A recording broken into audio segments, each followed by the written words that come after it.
Alright, digmaan na to mga kaibigan. Third lap, Bako. 90 kilometers. Sama ng panahon doon, no?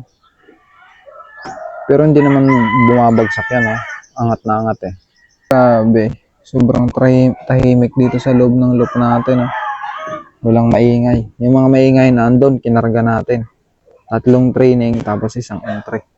Ang gulo ng buhok natin mga kaibigan. Pero di bali nang magulo yung buhok, wag lang yung buhay natin, di ba? Kahit mahirap lang, basta wag magulo. Kailangan dumating yung ibon natin ng mas maaga pa para makapaghanap na tayo ng anting-anting. Derni Santo ngayon eh, maghanap tayo ng anting-anting. Anting-anting sa gigil. Eto si Blade mga kaibigan. Blade, magpakilala ka muna.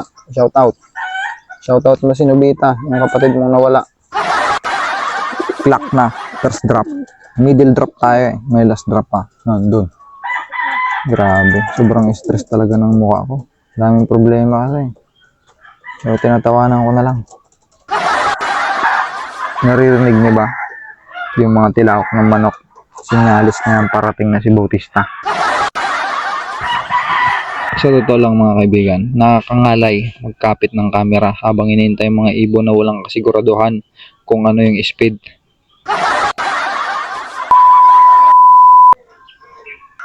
Ito na mga kaibigan, kita niyo no, yan si Bautista mga kaibigan. Di sobrang tuwa ko lang, iklak ko muna no. Lakas ni Bautista mga kaibigan, 180 to speed natin. Good job Bautista, sana patuloy habang palayo habang umabot tayo ng 1.6. At ngayon naman mga kaibigan, ang hinihintay natin si Romano, si Balanar at si Damulag. Si Damulag, isang beses lang natin nabitawan ng 40 kilometers yun, tapos hindi na naulit. Tapos binigla natin ngayon sa 90 kilometers. Kala ko 190 lang pala. Sana umuwi. Uuwi yun. Lahi ni Nobita yun eh.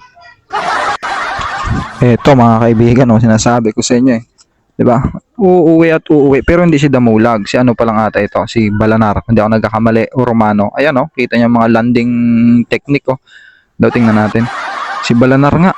Ang tibay mo Balanar ah. Pwede na. Ang problema lang kay Balanar mga kaibigan, huwag kang gagalaw. Lilipad talaga siya. Ayun, lumipad ulit. Hanep.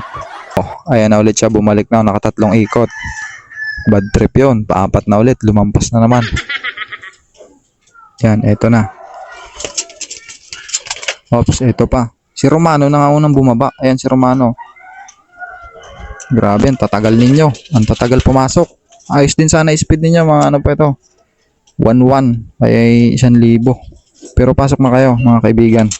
Pagkakamali ko pala, kaya pala ayaw pumasok. Nakasarado yung trapdoor. Si Damulag na lang hintayin natin, sana umuwi no. Pandiinan yun si Damulag, batang bata.